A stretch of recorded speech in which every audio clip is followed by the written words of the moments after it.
he actually was an art collector at the beginning, right? He was a stockbroker, right? He sold stocks on the Paris Stock Exchange. And I don't know if he was super wealthy, but he had enough money that he could buy art from some of these young Impressionist artists. So he bought some of the art, and he's like, oh, that's really cool. Can I go out with you and paint with you? So he went out with Pizarro and some of the others, and he started to learn how to paint. And he's like, this is great. I love this. And so he said, I'm not doing stock market anymore. I'm gonna become an artist. So he becomes an artist on his own.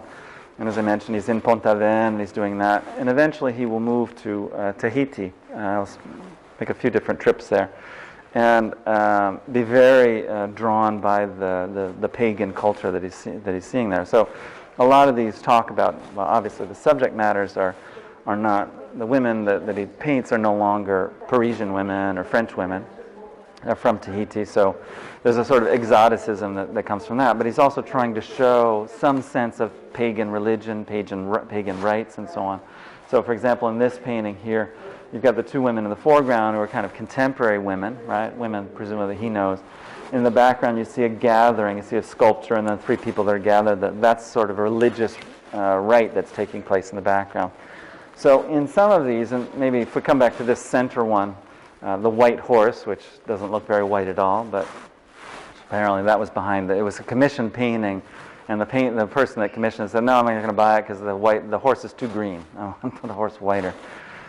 But here, there's this sort of paradise-like feel to it, right? You've got the horse that's stooped down, that's drinking the water. You've got the nude people that are riding bareback on the horses in the background. There's sort of like peace, a world of peace and plenty, right? It's like everything seems like it's going well, and people don't have to wear clothes and go to work and all that. It's just it has this real sense of paradise to it.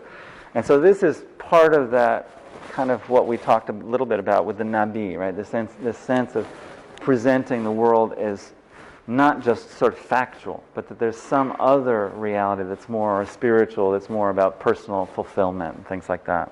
Okay, and then just as an aside, if you look at the painting style here, we don't have any of that ... stuff that we saw in the Impressionists. Right? There is a little bit like Cézanne. They're kind of these marks that come across each other. They're not as distinct. It's more uniform. And this, I mean, you see it pretty well in this one here and a little bit in this one, that Japanese woodcut quality, right? These mostly pure colors that come forward. Notice how much the green comes forward.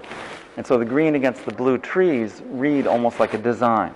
Right? We understand how the space works, but it doesn't read the way it normally would to our eyes, with the green being much further back than the blue trees in the foreground.